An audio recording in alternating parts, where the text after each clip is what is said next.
Let's go live. We're unmuted. Okay, and thank you. Spencer can talk to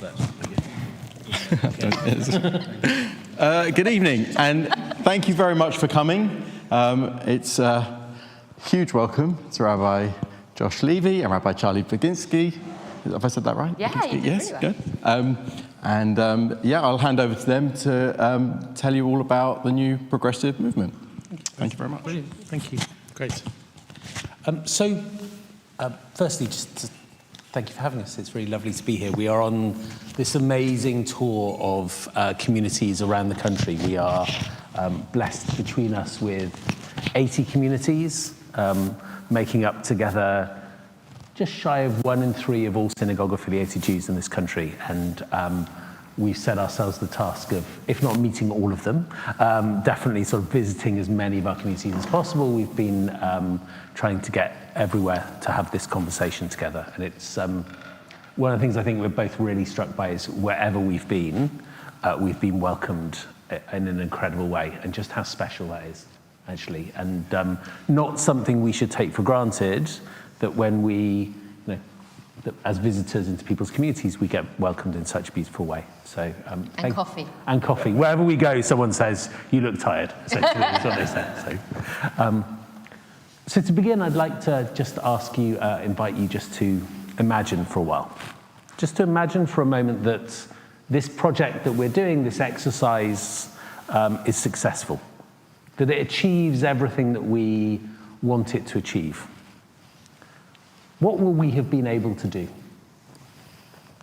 So let's imagine it's 5 years from now, it's 2029, and we buy a copy of a Jewish newspaper, if newspapers are still a thing 5 years from now. What will we see in that paper that tells us that this has been a success? So it might be that when we look inside, we see a report on a major event in the Jewish community, and speaking at that event is not only the chief rabbi of the United Hebrew Congregations, but one of our rabbis, clergy from one of our synagogues, representing that 1 in 3, maybe more by then, of synagogue-affiliated Jews who come out of our movement. Maybe if we flick in the newspaper to the community news, what we'll see is stories of communities thriving. Progressive communities across the country thriving, from Cornwall up to Edinburgh, from Cardiff across to Norwich and Ipswich. Wherever there are Jews living, we'll be able to see stories of progressive Jewish life thriving.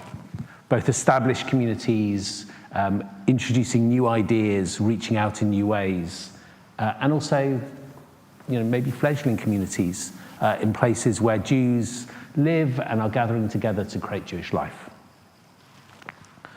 We might see a report on one of those Jewish communal establishment meetings, the JLC or the Board of Deputies, and the president or the chair of those is someone who is proudly a member of one of our synagogues, speaking from the position of progressive Judaism whilst representing the whole Jewish community.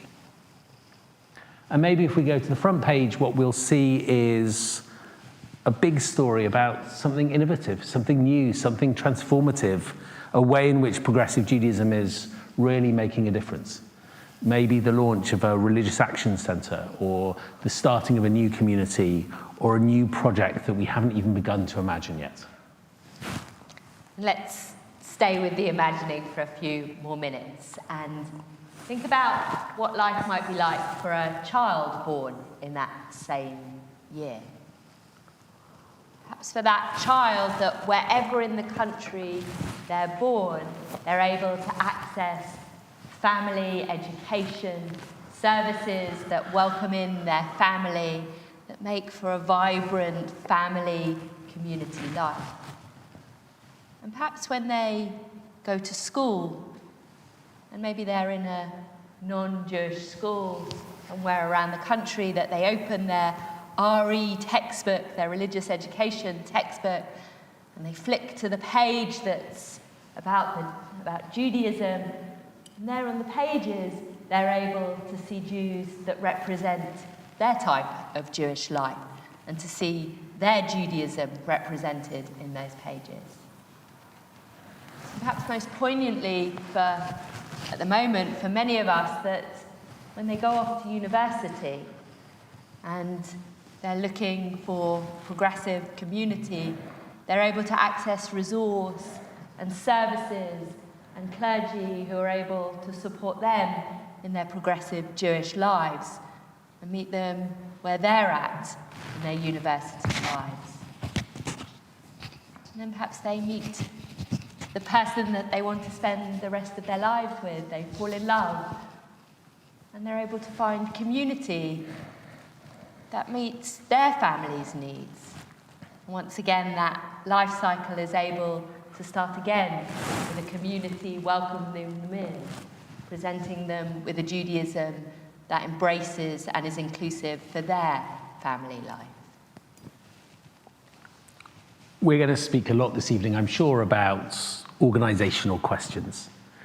We're going to speak about structures and how things work, and rules and policies, and potentially all sorts of questions that are about how this is going to work in practice.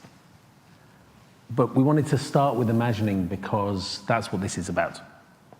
The reason that this project is happening is because of those possibilities and hundreds of other possibilities like it, that us working effectively, creating an effective movement will make possible. We are incredibly ambitious for progressive Judaism in this country. We already are a substantial part of the Jewish community of this country, but we also never fail to punch below our weight and aren't making the difference in the world that we can. And we believe that we should. We believe that progressive Judaism has a role in the world around us. If you believe, as we do, that civil society requires an infrastructure of institutions that speak about the kind of society we need to build, and you believe that religious groups should be part of that conversation, then we need to be ambitious enough to be part of that conversation too. And we're ambitious also for Jewish life in this country. That wherever Jews live, there should be the option of an innovative, creative, rich, scholarly, inclusive Jewish life. One of the forms of progressive Jewish life, which we believe offers so much to create meaningful Jewish life for people. The decision that our movements took, the boards took, to begin this project of building to work together is because fundamentally we believe that we are best able to achieve that ambition, to be ambitious, to be effective in that way, if we work together. So you might imagine, somebody said to me earlier, have you heard all the questions? We've done about, over 30 communities so far. So we have heard a lot of the questions. And one of the questions we get asked a lot is this about saving money on the photocopiers? And of course, it has to be about saving money on the photocopiers. If not saving on photocopiers altogether, it certainly should mean that both movements don't need 2 photocopiers. But if it was only about saving money on the photocopiers, then we'd also be doing something wrong. We genuinely believe that this is not just about us working better together, i.e. saving money on the photocopiers, but actually working to create a new movement. Part of the reason that we don't like the word merger, and we use this co-creation, is because we're not looking to submerge 2 movements into each other, but rather use this as an opportunity to, with intention, create a new movement that is about us working not only better together, but in order to create a better future for all of us as a progressive Jewish movement. So,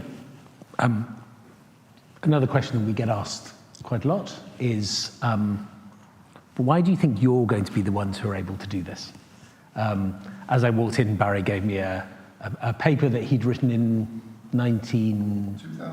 2000 about bringing our movements together. We're not the first generation to have this conversation. So why do we believe that this is the time that this is going to be possible? And one of the things to recognize is that there are lots of things that are very different this time round. So the last time there was a really concerted effort to bring our movements together publicly was probably, that it got anywhere, was really the 1980s. 1983 was the last really concerted effort to do that. And at that point, there were real and substantive differences between our movements. There were reasons that this would not make sense. And as a result, there were members of the clergy bodies for whom this wasn't what they wanted to see happen. Over the last 40 years, 20 years, our movements have both been on journeys of change, which means that now the difference between our movements is really paper thin. There are very few substantive differences between our movements. And as a result, also, there is no real opposition within the clergy of our two movements, who understand that this is now a time that this is possible. And even some of those who felt it wasn't the right thing to do in previous generations now understand that this is the right thing for us to do. And there's something else that has changed a great deal as well, which is we're now much more confident and comfortable with the diversity that we hold within us. So another question that we get asked a great deal is, but will this mean that we have to change? That how we run our communal life is going to have to change? And the answer is actually what we have within our movements is an extraordinarily beautiful diversity. As we've gone around the country, what we've seen is communities that have different cultures, different ways of doing things, different minhag, different service styles, but some really core shared values. Values of welcome and inclusion and of care, real depth of scholarship, a commitment to Jewish life, but in multiple different ways. And that diversity is our greatest strength. It's what makes progressive Judaism in this country so very special.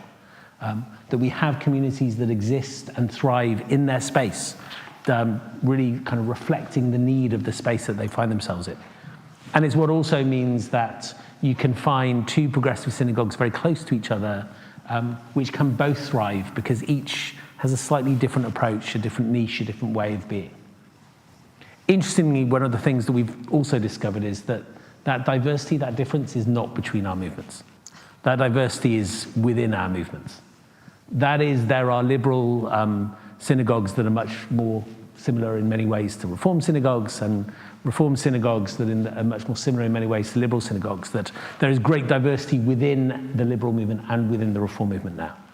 And actually what that means is that you can't always tell when you walk into shul. If you don't pick up a siddur, you can't really tell what kind of community it might be. And that diversity is really special, and we don't want to threaten it. So the answer to the question, what will it mean for us, is in many ways what we hope, what we think is it will mean a much more effective, much more powerful movement, but it won't mean any change to the core sense of identity of community. That which each community cherishes about itself, that which you cherish about Radlett, we cherish that too. And the first rule of movement has to be sort of do no harm, right? Don't kind of affect that. So there won't be any change to the names. We're not asking anyone to change the name of their synagogue.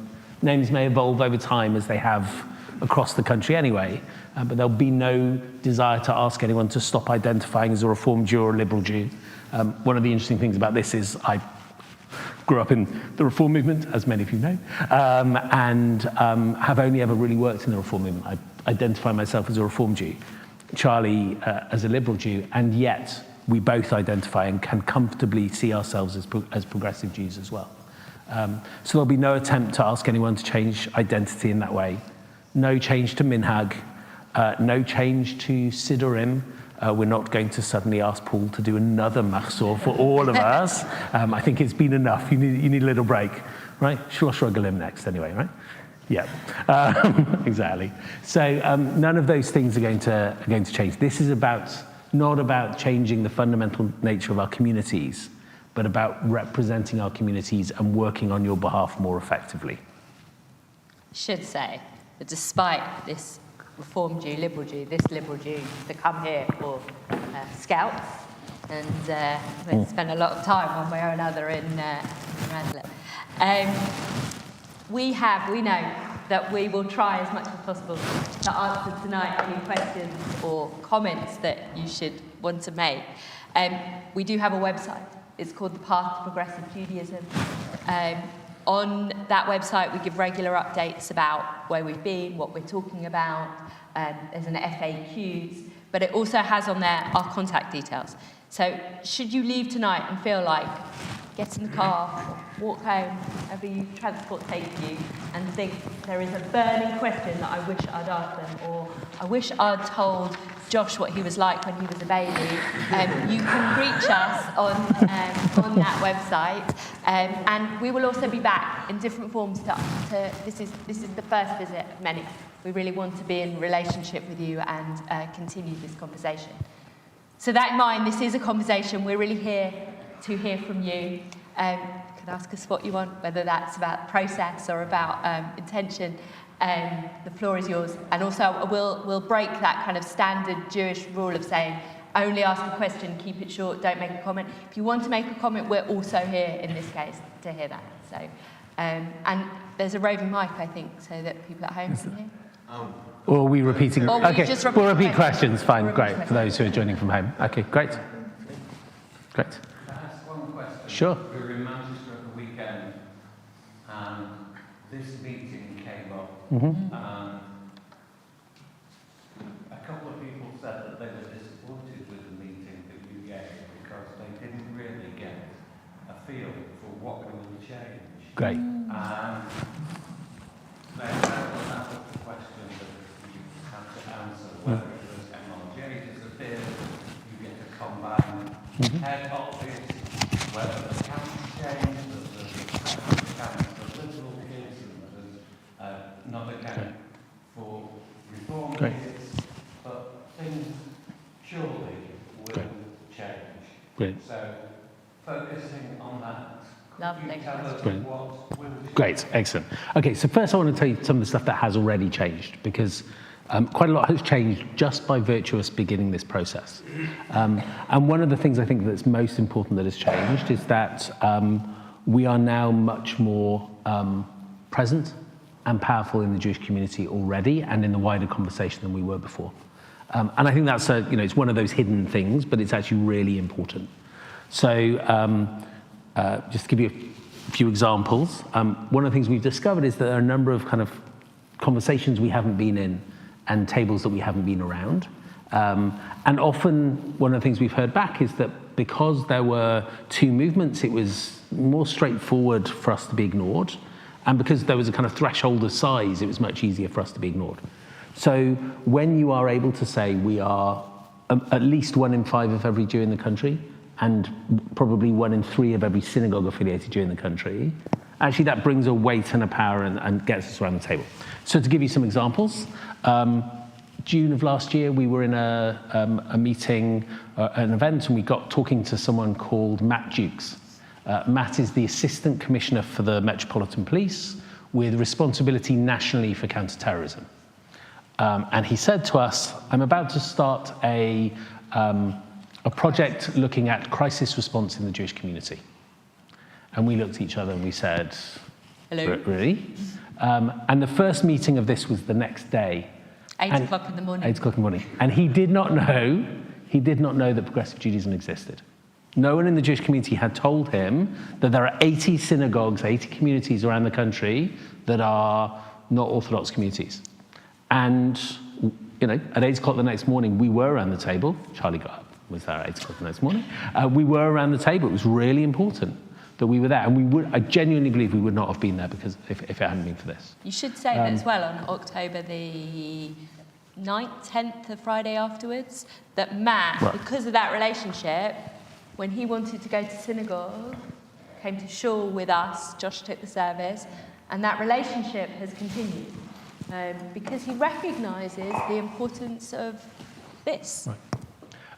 I'll give you another example, and I think it really matters that we're around the table. So, as an aside, just to say, one of the things we've heard confidentially since these conversations began is that one of the reasons that non-Orthodox Judaism was not represented at the coronation was because there were there was 1 seat and 2 people, and so it was easier for them not to decide who to invite. And we've been pretty much reassured that... You have to be careful how you say pretty this. much reassured. Okay. Yeah. Sorry? Next time, exactly. I've got this really wrong before. That if, as and when there might be another coronation, there will be a recognition that the Jewish community is not only represented by Orthodoxy in this country. And that really matters. I think that really matters, that we're there and we're present in that way.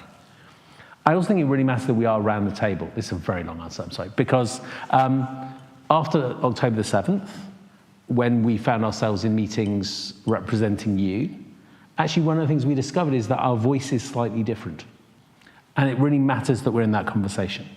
So we found ourselves, for example, at a meeting with the Department of Levelling Up Health and Communities with Michael Gove. And we happened to be at the end of the table. It sort of went round and we were last. And every single person around the table spoke about security and the importance of making sure that kids going to Jewish schools felt safe. And that was it's a really important issue, and it obviously affects a lot of our kids as well.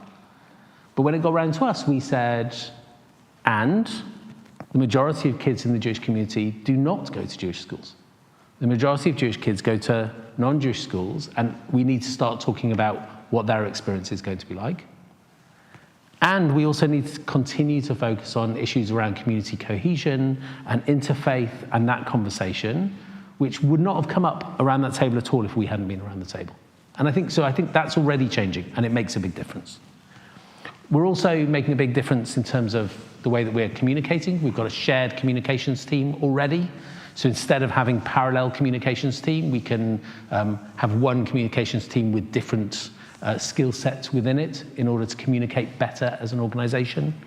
We're beginning to collaborate much more closely on things like youth provision. Some of the things we don't know how they'll evolve, and we're not, there are some things that it doesn't belong to us to make that decision. Things that kind of need the clergy to have a real conversation, our youth movements which are semi-autonomous, and it's really important that the Bogrim who run those movements really feel that they are the drivers of what happens. But organizationally, there is a great deal that is already happening, and it will mean that we are able to be much more effective, to use our money and resource better, to stop duplication, not only of photocopiers, but of roles and of websites and of server systems and all those sorts of things, which will mean that we're able to do the work better. And we will be able to, as a result, support our communities better, be in our communities in a different way, teach and publish and all those sorts of things, the sorts of things that actually a movement should be doing, we'll be able to direct our resource to.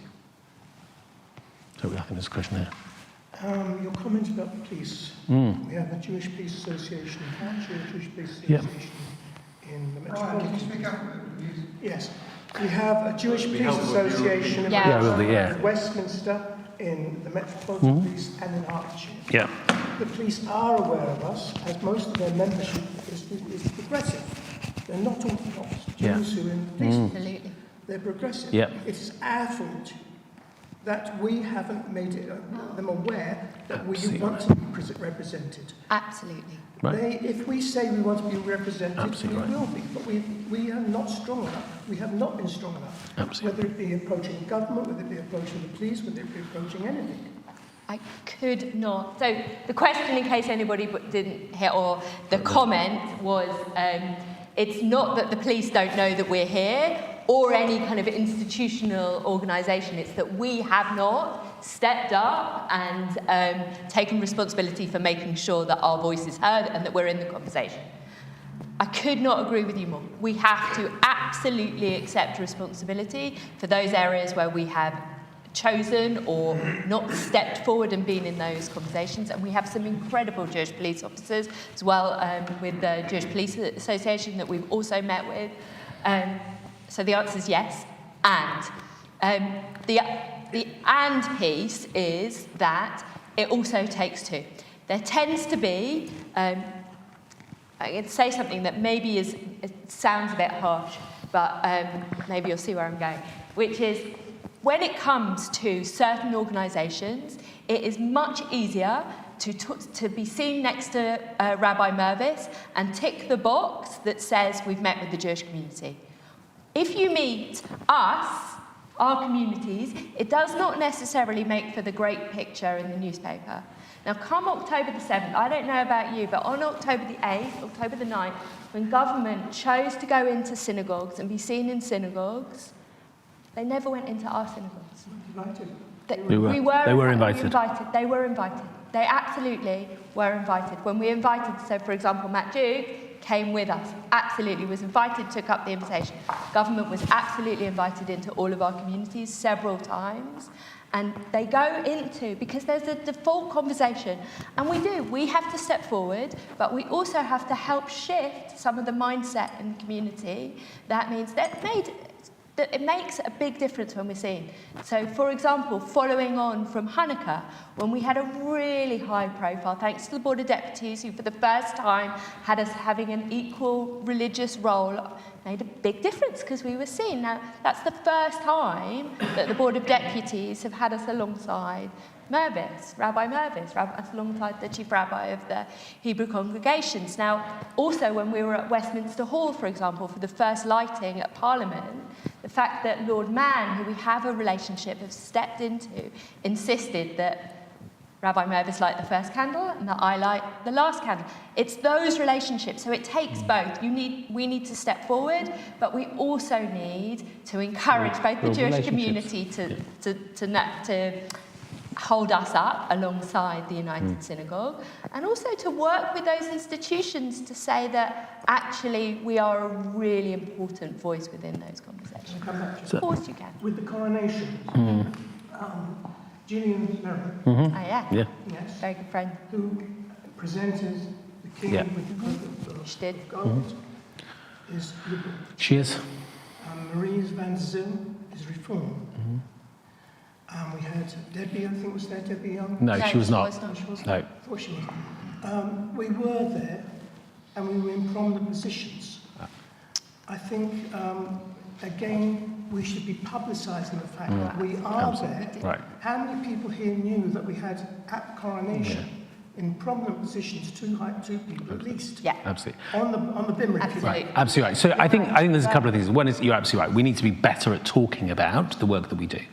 I do think it is significant that there was no non-Orthodox rabbi at the coronation. That, and I do think, I don't in any way want to downplay the importance of Gillian being there, nor of Marie in her role as president of the Board of Deputies, but she was there in that role. No one was there specifically representing non-Orthodox Judaism as clergy in that space. And I think that is something that we need to think about. I think there's another part of this, which is, so I've now been 4 months tomorrow. I mean, I've been in this job, I think. And one of the things I've really been struck by is that there is a huge piece of work to do for us in educating the Jewish community and the wider community about the way that the demography of the Jewish community has shifted quite dramatically over the last 50 years. So many of the structures and institutions of our community are the same as they were, or think the same often. And I think the Board of Deputies, because of the deputy structure, is actually much more alive to that change in many ways, because it has to be, because it sees the synagogues. But some of the other structures don't really reflect the fact that now we're in a situation where, almost 1 in 3 of all synagogue-affiliated Jews is a member of one of our communities. So if you want to speak to and with the Jewish community, it is not sufficient to speak only to Central Orthodoxy. Now, and I think, look, that's our task, and we've got to do, and one of the things this will allow us to do, I think, is to respond to that challenge more effectively, which is something we're committed to doing.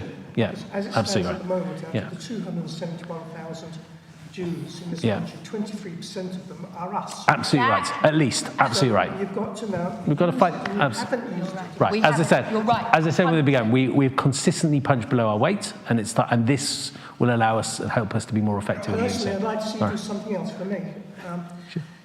We have a huge amount of our children and our fellow Jews who do not belong to Shores, Yep. Yep. who do not belong to movements, who for one reason or another, are not either the others, but sometimes even Jews. Yeah. Yeah. We must, or you must, actually attract them by some way. You're right.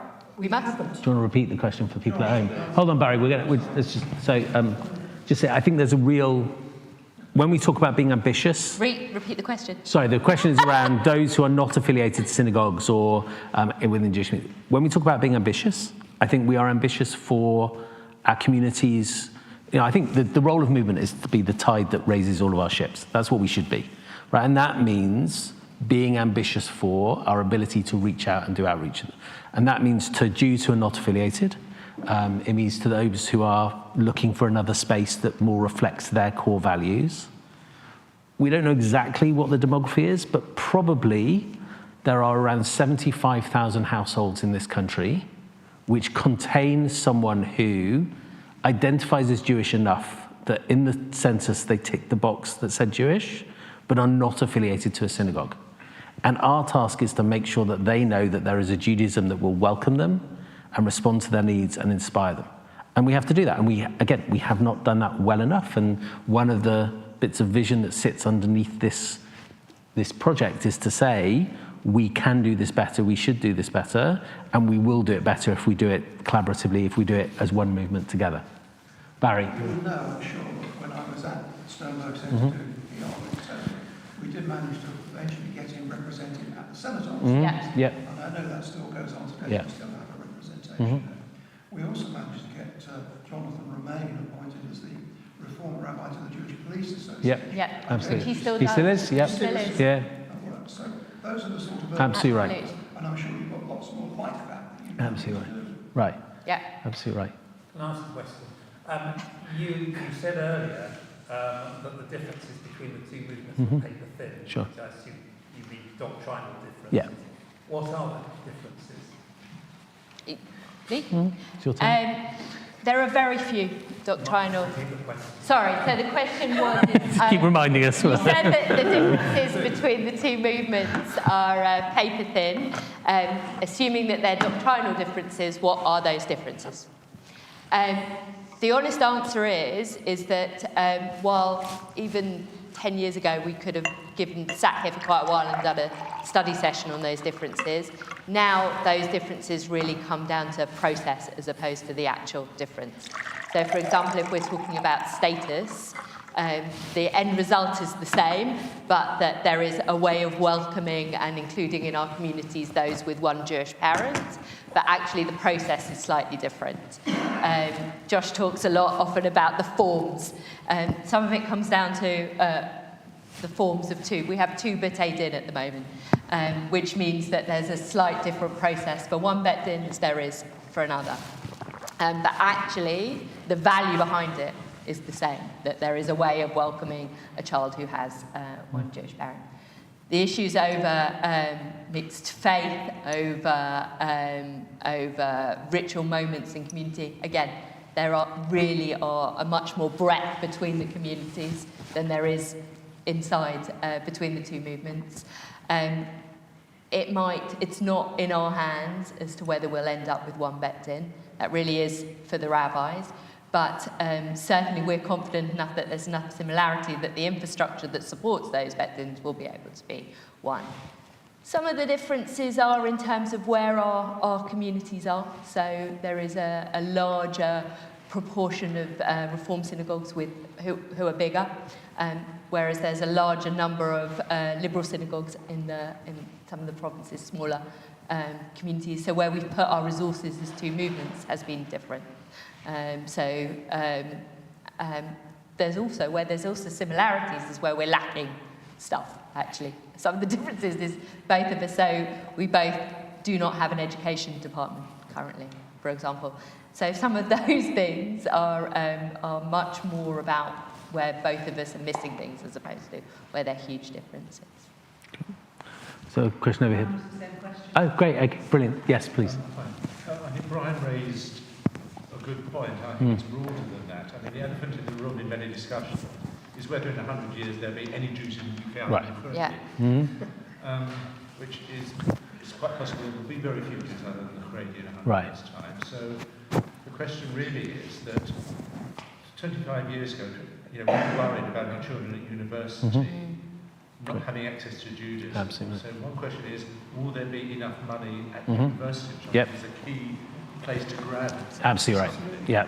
And certainly in marriages where neither partner is particularly interested in Judaism, Yeah. instead of bringing people into the community, they're just Great. disinterested. Great. So would there be certainly money in chaplaincies and an effort in bringing disinterested? Excellent. You couldn't have asked Brilliant. Josh a Thank you. better question. Like really, it's like you can see my whole body language going, yes. So I do. Thank you, Spencer. So the question is around. I suppose one question is around sort of how do we build towards a Jewish future that isn't just a Haredi future? How do we work towards that, and particularly, I think, around students and young adults.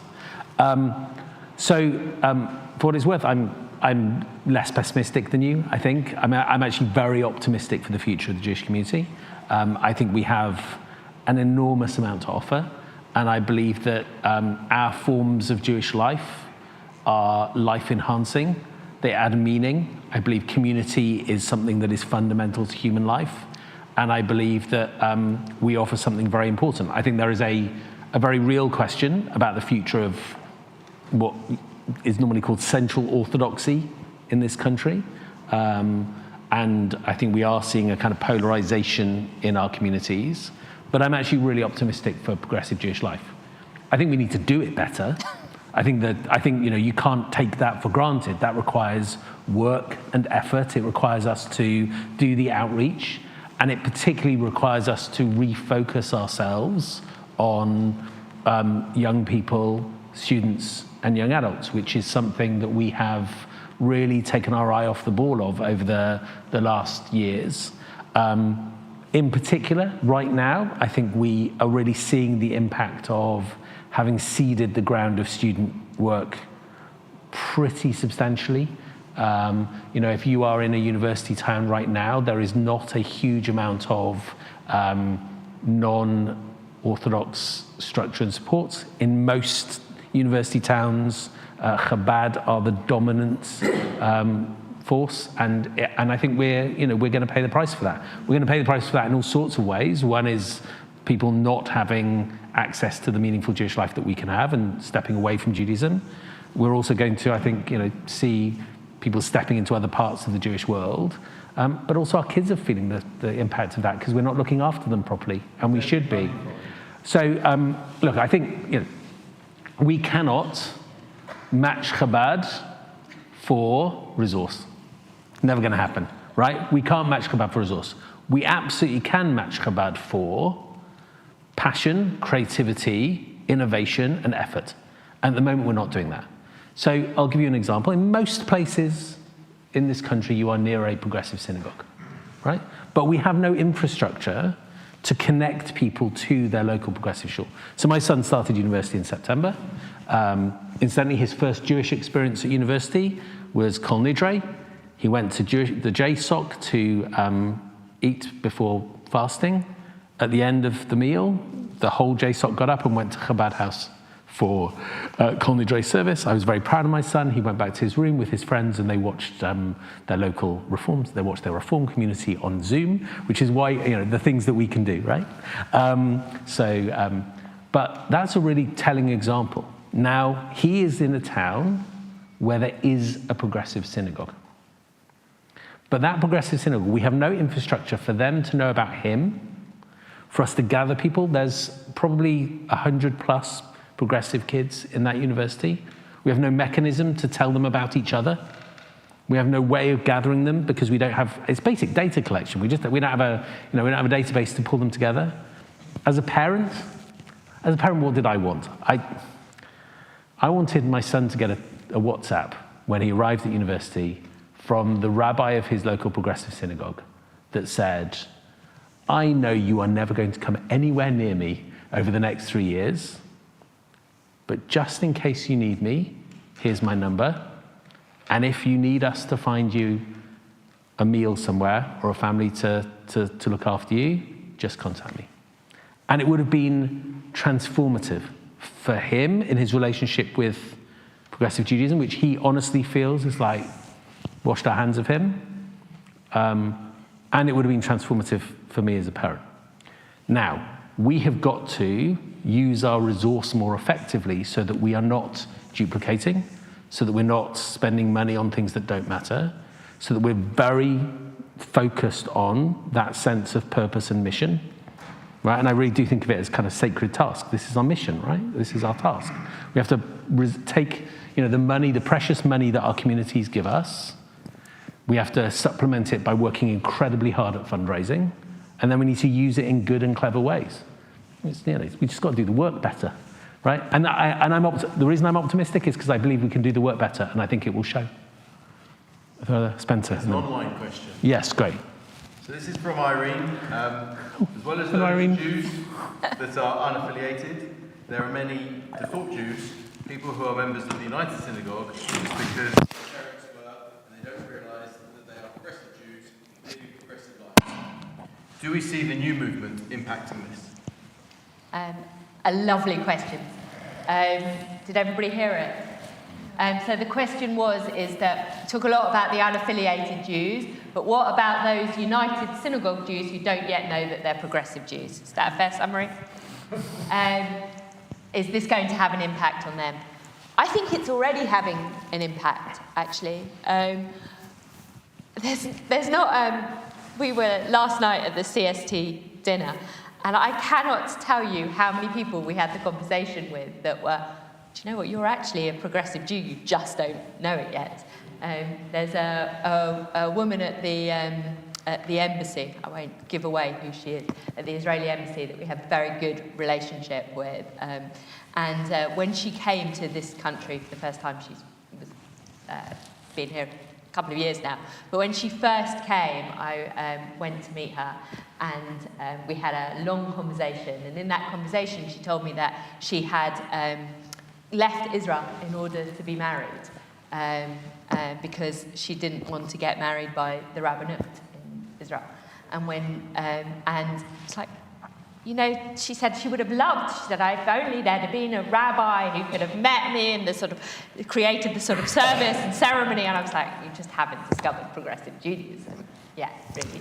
So I think this is having an impact in the sense that we are more present, and so therefore we're able to have more conversations about the things that we can offer. And we all know that when people come into our communities, when we open doors, that actually people find here a way of expressing their Judaism. I think the elephant in the room in some ways for has been the issue that we've made it very difficult for people to transfer between communities because of burial rights. I am not saying here today, this is not the big reveal announcement that we can solve it, but we do need to talk about it, and it needs to be on the table as we approach the new movement about how do we make it easier for people to become members of our communities and not penalise them. I also think the other piece is when you're confident, you play nicer with other people. It's much more difficult to build relationships and have people in and out of your buildings and to feel confident about sharing the wonderful thing that is you when we're looking inwards. And one of the other differences that we've seen already is that different sorts of conversations about collaborations are taking place. And there's a kind of rise in confidence across our movement. And I think that will also be attractive and will attract people in and allow us to open our doors even wider to the communities that surround us. Good. Should we go to the back? Hi. At the moment, obviously, the two of you travel around for this meeting. Is the hope that somewhere down the track, whichever one was available will be the one who turns up, rather than you both? Absolutely. Through there? Great. Yes. So we are we're currently having quite a lot of fun, and it's lovely for us because we are getting to introduce one another to our communities. And sorry, the question was around us sort of travelling in as a pair a lot. We are really aware that there is a huge amount of work to do. And to do that work effectively, we need to use our resource effectively, and we're part of that as well.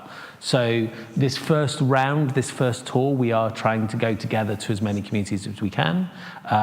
Thereafter, one of the wonderful things has been the extent to which we felt that we're interchangeable in whichever movement we might walk into. And we shouldn't underestimate, I think, how profound a difference that is. So Barry mentioned the cenotaph. I was at the cenotaph in November. It was, for me, an incredibly powerful moment for a number of reasons, but really amazing to be there. But explicitly was there for the first time, explicitly there representing all of the UK's progressive Jews. And had you seen the running order, it said, Rabbi Josh Levy, CEO of Movement for Reform Judaism, representing UK progressive Jewry. Now, actually, that was a really powerful moment. I mean, it wasn't public, but it was a powerful moment. But what was really interesting was that the former chair of Liberal Judaism tweeted, "It is so amazing to see Rabbi Josh Levy representing progressive Judaism at the cenotaph." And I think that is different to when, before we did this, when one of us would go and do something across our movements, it felt like we were doing it with a narrower view. And I think that, I think we need to be able to do that in a different way. So yes, absolutely, we need to use our resource effectively, but I think this is what gives us permission to do that a bit. But you're talking about the Ajax Parade. I'm not talking about the Ajax Parade, no. The Ajax Parade, for years and years and Yep. years, for 20 years Yep. plus, always had Correct. progressive Both. rabbi Yeah, absolutely. alongside the chief. Ajax is Correct. way. So I was at the so the questions around what they said. So I was at the Remembrance Sunday, the cenotaph, the week before. At the Ajax Parade, classically, Harry Jacobi was there on behalf of. And one of the questions that we are talking about with Ajax is how do we make sure. We'll talk about it as well. So we were chatting with Mike Bluestone about it a bit as well. Like, how do we make sure that we really kind of step into the support of Ajax? So Ajax, for various personal reasons, is very dear to me, and it's really important that we should make sure that it is an institution we are also really deeply engaged with. About your I'm sorry grandfather. to hold No, don't worry. Going back to the, you know that we now have in the Royal Navy. Yep. You do, Rabbi Gavin. Exactly. Yeah.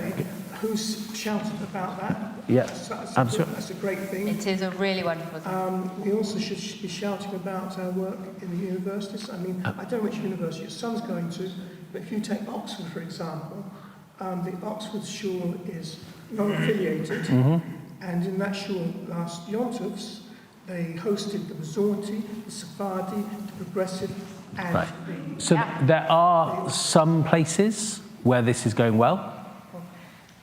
So But it's not- Have we got a chaplaincy for Right. the So we've got to do the work. universities? We've got to do the work. Currently, we do not. And we need to do that work. We have someone who's doing some part-time chaplaincy work, but we have to do the work. We've got to do the work better. This is not. Look, I think one of the things about all of this is not complicated. This is about using our resource effectively and doing the job well. Right. Just because this is linked Sure. to the same subject, And then Catherine Jonathan. online says, in relation to students' university, does PJS not exist any longer? So PJS does still exist. Sorry, PJS stands for Progressive Jewish Students. So a number of years ago, there was an attempt. We were able to secure some funding to be able to have some chaplaincy time. And we formed, and this was a really good example of liberal and reform Judaism working closely together. We founded a kind of offshoot called Progressive Jewish Students, which did some really excellent work, but it's so part-time. And when when people left doing the job, it wasn't really replaced and it wasn't resourced properly. And also when one of the grants from it dried up, we were unable, honestly, we were unable to work well enough together to be able to put the grant application back together again. I don't mean me and Josh. It wasn't us. Wasn't Where us. else we were Wasn't there? us, Gav. But one of the first things that Josh and I have started to do is to put that infrastructure back into place. What's interesting with PJS is that we've got a lot of things we can learn from what worked really well. One of the things that worked really well, for example, was actually having an institution, which meant that, for example, UJS had somewhere to go to, which meant that when they were sharing out, UJS is Union of Jewish Students, when they were sharing out their resource or making sure campuses were covered, they had a central point. Without that central point, and it's gone into a little bit in abeyance, it meant that there was somewhere for it to go. But even with the PJS, we've still got so much more that we could be doing better, including funding for it. We're going to go to Jonathan and then back. Oh, okay. Oh, that was very nice of you, Jonathan. Is there any intention long-term to approach the Masorti movement to incorporate it in this plan of fusion? And secondly, is there any intention that we might have a common siddur for both movements that would become one movement? And would the youth movements be fused? 3 questions. You take? You take the Masorti movement, I'll take the other two. There you go. I get the Masorti question. I'll put my foot in it. At the moment, with the Masorti movement, we have quite enough to do to be able to create a progressive movement that involves us too. That's the forming liberal. That's taken 120 years, 80 years, wherever you want to start. So we'll try and get this done in a year. Our hope is that we will create an infrastructure that means that we can work as collaboratively and as openly as possible over the things that we can absolutely work with on Masorti, with Masorti Judaism. Whether that's education, training rabbis, lay leadership development, whatever those things are that we can work together. There is still some substantial differences, unlike perhaps between Reform and Liberal Judaism, where those differences between us doctrinally are paper thin. They are quite a bookshelf wide between us and Masorti Judaism, and we would not want to stop this from happening in order to create a wide enough tent that Masorti Judaism can sit within. And so we just want to do this as well as possible, that there are lots of attractive offerings that mean that we can work really well as the non-Orthodox world. So with regard to Siddur, currently it is one of the differences between our movements. We have different liturgies, and our movements value their different liturgies.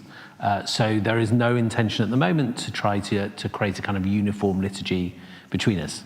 I'm not going to say that will never happen. I think our Siddur still feels quite rich and fresh and works very strongly. I think certainly as a praying Jew, it works for me. I think I would feel a loss if we started trying to move from it now. I think we do have work to do. I think Paul's got another task with our Shlosh Regalim Machzor immediately after the publication, so you've got to give them back to us to do the next bit. I think, interestingly, I think for me around Siddurim, I think there's an opportunity for a real flourishing of liturgical creativity now. I think there's all sorts of different ways in which we can develop liturgy, and a huge amount of kind of liturgical creativity in our movements. And so I don't know what will happen. I think one possibility is actually that we'll end up with more diversity of liturgy. In many of our communities, there's creative work happening. There is one synagogue that is no longer giving out Siddurim, but has everything on big screens, which sort of makes me feel uncomfortable, but really is working for them, and I don't, it's feeling very comfortable for them.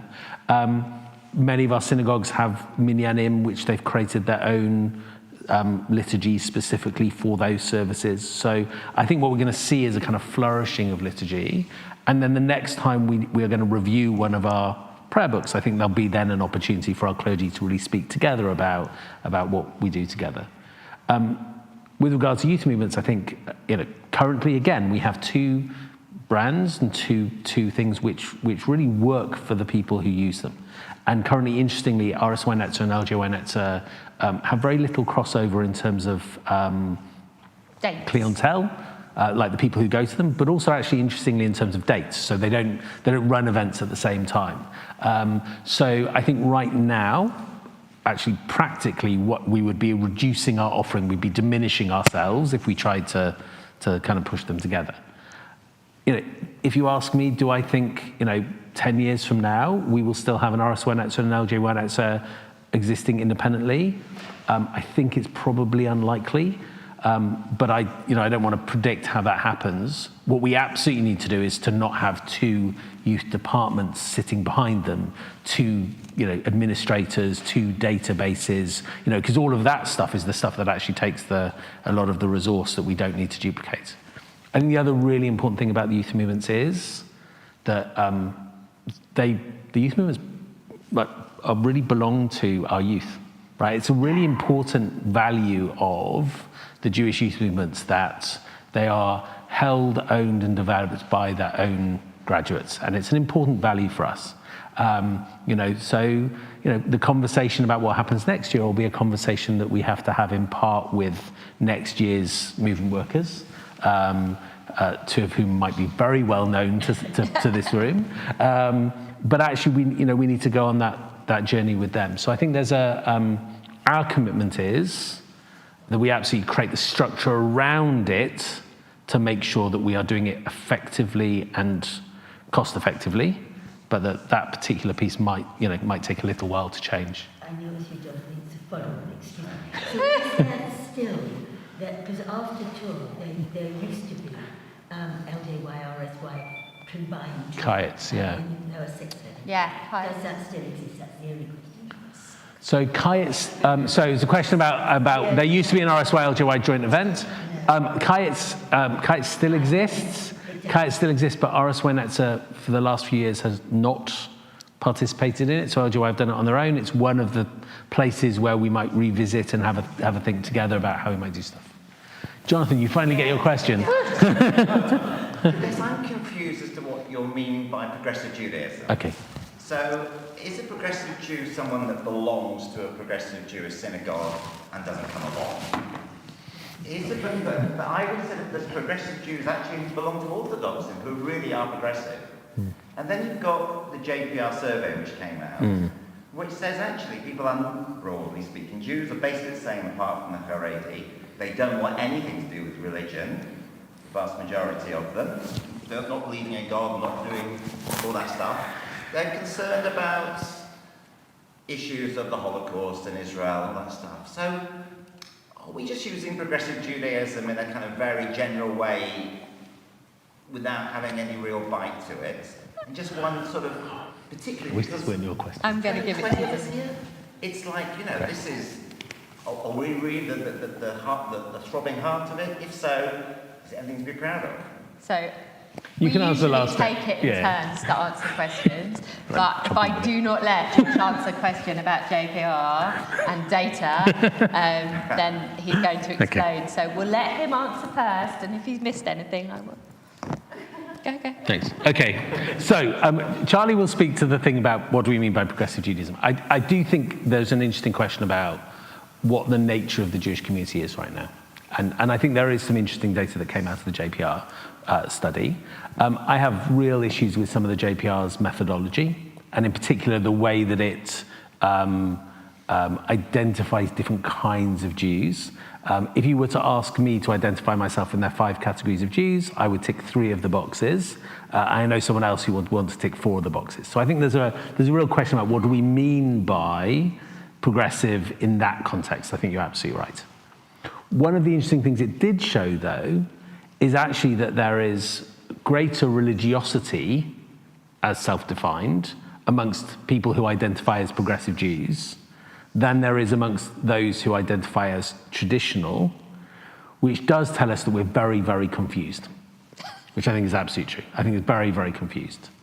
But, is someone who doesn't drive or work or use electricity on Shabbat, who they would identify as Orthodox, that's the box you would tick for that, but who is a member of a Reform shul and comes and davens in one of our communities, and I can name quite a few people for whom that's their form of Jewish life, is that person progressive or Orthodox, right? So I think there's a real tension about what we mean by it. Look, clearly we mean lots of different things when we talk about what progressive Jews. We're talking about progressive Judaism as an organization, the movement for progressive Judaism, or whatever it might be called, which is going to be an organizational structure representing our member organizations and working to better and better represent and support and strengthen our member organizations. And we're going to be an organization, a movement with 18 members working on your behalf.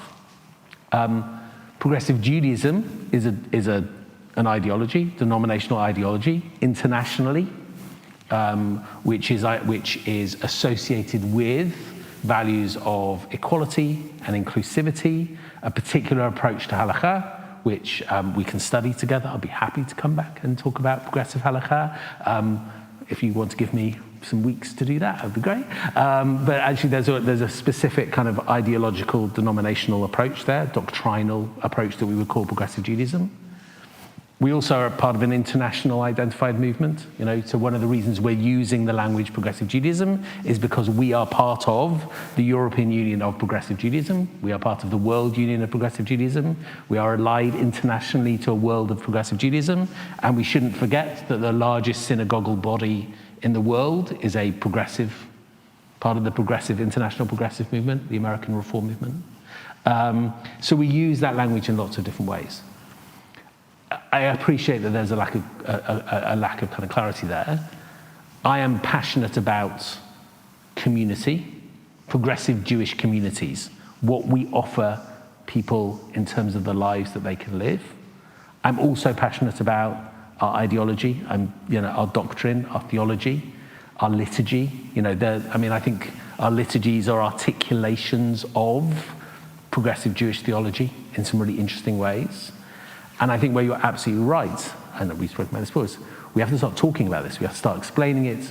We have to start making a compelling case for it and how it is both a form of Jewish life which is inspiring and true, I would argue, contains eternal truths, but also intellectually, we've got to do that work of scholarship and intellectual robustness that shares what that is. You'd expect people then who say they're progressive Jews to sign up to that doctrine, that theology, in order to be a proper progressive Jew. Proper progressive Jew. I'm not sure that progressive Judaism works like that. I'm not sure that when you joined up to a synagogue that you sign up for lots of different reasons.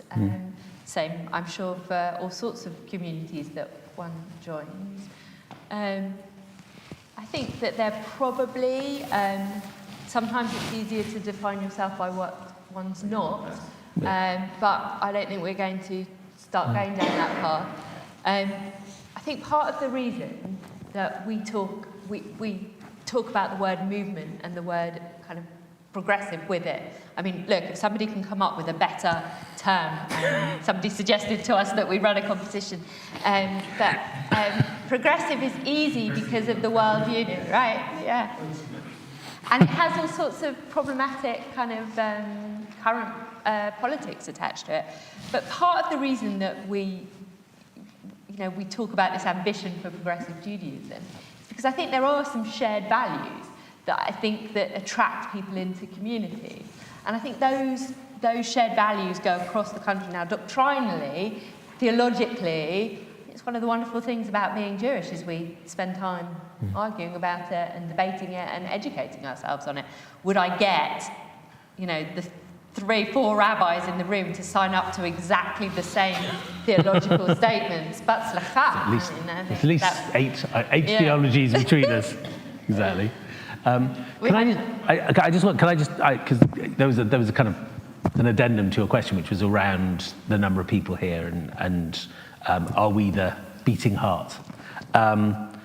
So I think one of the things we need to recognise is concern about movement has become quite niche in many of our synagogues, right? And I think again one of the things we keep coming back to is, if we don't talk about the work we do, if we're not proud of who we are, if we don't celebrate our success, and if we don't together grapple with our challenges, then of course the room is not going to be full.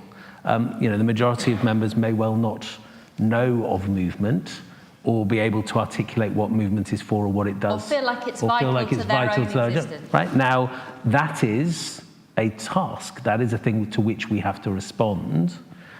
It doesn't define us in terms of what we are as a movement, right? So actually, if we come into a family service which is full of kids, that is the beating heart of our movement. If we come to a study session where people are learning together and grappling with Talmud or liturgy, that is the beating heart of our movement. You know, there is a great deal that we offer in all of our synagogues, and in some very different ways. You know, when our communities host iftars this coming Ramadan over the next months, that is the beating heart of our movement. When we host interfaith work or refugee drop-ins or do the social action work, that's the beating heart of our movement. This is coming to a conversation about movement. It's a bit niche. Our task is to make sure that more people can articulate what it is to be part of a broader movement and what the organisation movement can do for them. I was just going to make a comment about the use of the term progressive. Sometimes I feel uncomfortable about it because it kind of is exclusionary in terms of what is the opposite of progressive. Yeah. Progressive is kind of the forward thinking. We are sort of positive. There's a wonderful South African word from South Africa, verkrant. We're not using that. Progressive in South Africa, you were verkrant. You were conservative, Right. against change. It was kind of a very negative, negative connotation. And sometimes I feel that, but by saying we're progressive, it kind of builds a barrier almost. I worry about the barriers. We have a Chabad community just down the road from my house, and I pop down and visit with Rabbi Tunk every so often and try to build sort of relationships with that. And so I don't see relationships. I hate having barriers between communities. And I mean, I agree with you. I think if we could think of a better unifying term that didn't exclude somebody or somebody wasn't annoyed with. Today, actually, I was speaking to a United Synagogue rabbi who said to me that they, in the Netherlands, they're a church movement that's called the Uniting Churches, because they tried to bring the churches together like 20 years ago, and they're still doing it. So instead of being the United Church, they're uniting. So I thought maybe we could be uniting Judaism as opposed to the United Judaism, uniting. I think names are it's really tricky, and it's also like, how do you do something that says what it does on the lid so that also people outside of yourself recognise it?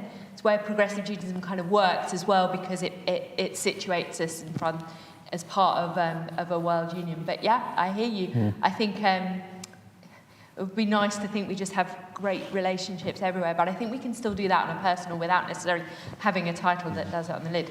And it's 100 years of progressive Judaism in 2026. So it seems like either it's absolutely the time for a rebrand across the world, or maybe we stick with the title that's worked for 100 years. The Uniting Synagogues were terrified the United Indeed. So, I mean, there is a question around this thing about how do we build relationship as well as identify ourselves. And I think there is a tension there. There's no question. One of the things we need to do is be prouder, more articulate, amplify our voice, be clear about who we are.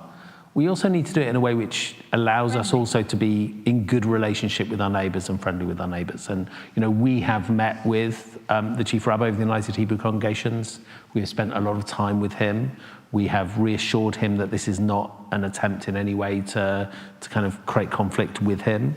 We also have incredibly good relationships with parts of the Haredi world. One of the really interesting things is that often in meetings we are there with more in common, interestingly, with the Haredi world, because Central Orthodoxy has managed to kind of dominate the conversation, and we're sort of coming around the outside. But we also, we're really committed to respecting the diversity of the Jewish community. My own feeling is there is also a need right now for us to do the work of education within the Jewish community about who we are and how we are. So I think one of the challenges we have, I think, is that we sometimes go to the numbers, but those numbers don't, if you don't know, if you've never been to Radlett, if you've never been to this community, you don't know what Radlett Reform Community, the synagogue is, right? You haven't met the rabbis, you haven't studied liturgy with Paul, you've got no sense of, we can say 20% of UK Jews are progressive Jews, or 1 in 3 synagogue affiliated Jews is a progressive Jew, but that's a meaningless number for someone who doesn't understand what that means. And so we have a task, which is to show our scholarship, to teach about who we are as well, and also to learn a little bit alongside it, I think. So what I'm presuming is that you don't have a definite name for what this joint movement is going to be. So how can I know what I'm going for? How do I know what to do? Because I'm just totally bloody confused. I don't know what I'm supposed to be doing or where I'm going. So if I don't understand, and I'm fairly committed, right, great. What about anyone else? Surely we should have something that we can actually focus on. Great. Okay. So currently we have 2 movements: the movement for Reform Judaism and Liberal Judaism. We are in the process of creating a 3rd movement, a 3rd entity that will represent all of the member organisations of those 2 movements. The likelihood is that will be called the Movement for Progressive Judaism or something like that, with all the reservations that we have. When we're going around the country, one of the things we're hearing is some reservations about the word progressive, and it's likely where we land because there isn't an obvious other something, and it does articulate who we are. But I think the clarity is that this process is a process of 2 entities, 2 charities, creating a 3rd entity, a 3rd charity, into which they will put their resources in order to fulfill their purposes, charitable purposes, better. So in terms of the process of what will happen, just to be really clear about it, we're currently we have an advisory board, which is an independent advisory board made up of some members of communities, people who step forward, but really based on kind of expertise they can bring. It's chaired by someone called Ed Kessler. Ed is someone who sort of spans across both of our movements. He was also deeply involved in interfaith work, the founder-president of something called the Wolf Institute in Cambridge. And so Ed is chairing that group. And then we've got some subgroups that are looking at aspects of the new organisation, particularly around governance, financial modelling, and membership agreements. What will happen? So what will happen is, towards the end of this year, a proposal will go from the advisory board to the boards of the 2 movements, which are 2 independent charities. And the proposal will suggest to them that the best way that each of the charities can fulfill their charitable purposes is by the creation of a new entity and the putting of their resources into that entity. So that's technically a charity merger. You can't disband a charity to put a resource into a new charity unless you can show that it's a better way of fulfilling your charitable purpose. As we are both member organisations, that process can only happen with the consent of our membership.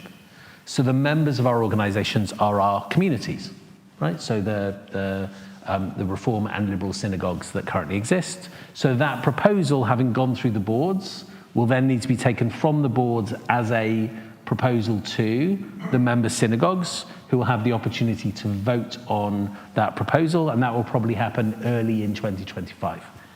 Until that point, we are not able to create anything.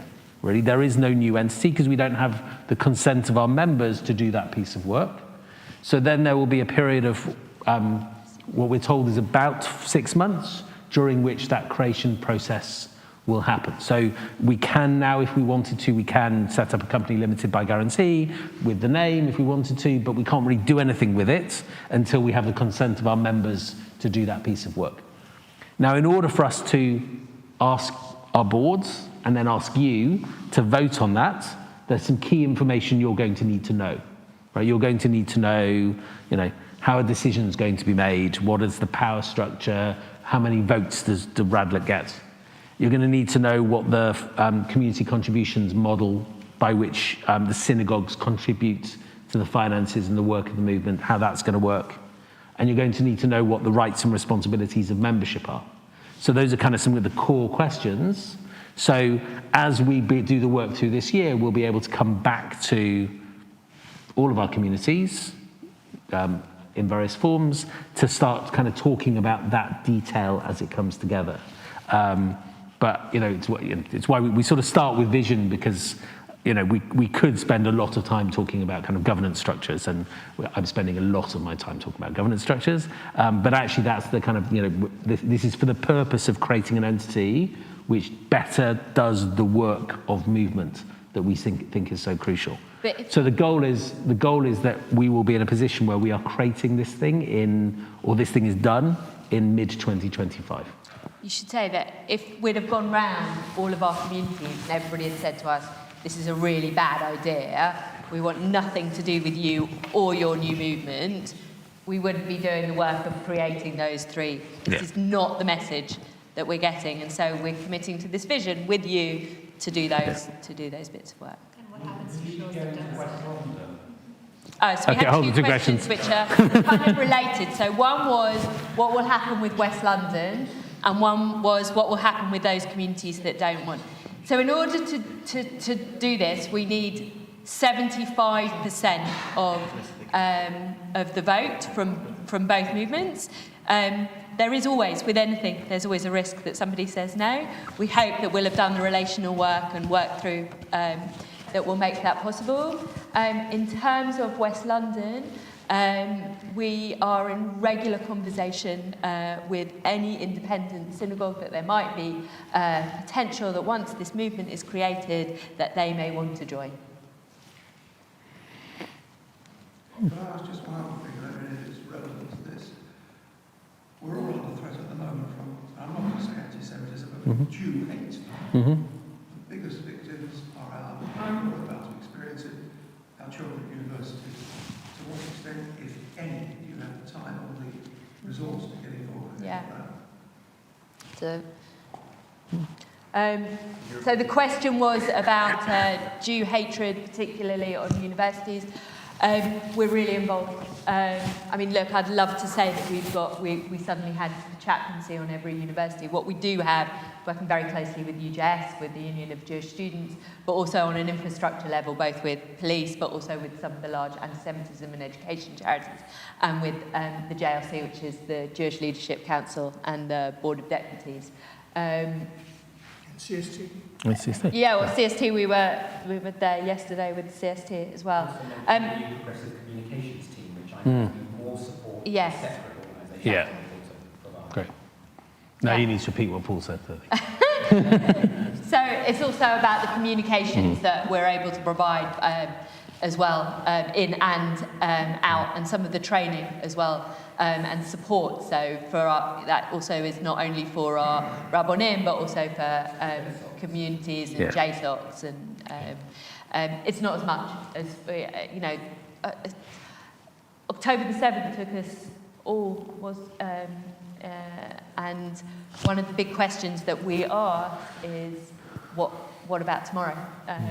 And so that's also working in parallel is how do we continue to support our interfaith dialogue and on campus education, some of the policies around education, what it means to be Jewish, educating our universities, working with our schools.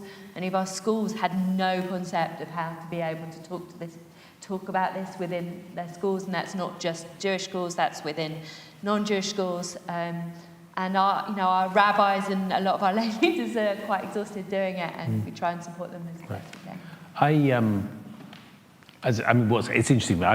I'm relatively kind of new to this world. When you're a congregational rabbi, your look is inwards. So for 15, 20 years, I've been sort of looking inwards and kind of being focused on the relationship with community. I think coming out into this kind of slightly broader Jewish world, I think I've been really struck by how important it is that we are in this conversation and that we're around that table in all sorts of ways, partly because of the kind of representational role, but also really because I think in terms of kind of shaping community policy and public policy, when it comes to things like this, our voice is really important. And I do think we have to, as a society, also be having half an eye to issues of not just defence and security, but also community cohesion and dialogue. And I think we have a specific and sacred role to play in that work, which we need to keep focusing on and making sure that is part of kind of wider society. And we have been committed to, as many of our rabbinic colleagues have, continuing to be in dialogue wherever we can with those whose support we're going to need to rebuild after this. So, don't need more. Should we do another? One last question? What was the last question? No one wants the last question. Okay. I know. So we can have the conversation separately. It's fine. Absolutely. Right, great. Brilliant. Thank you so much for having us. I mean, in terms of what happens next, we will absolutely be back. This is an ongoing conversation. Only one of us next time, absolutely, here. But we're absolutely committed to coming back and being here. Maybe we'll come. I'd love to come and teach at some point. I don't get to teach enough anymore. And to continue to be part of this conversation with you. So thank you. Thank you as well. Thank you for having us. Yeah.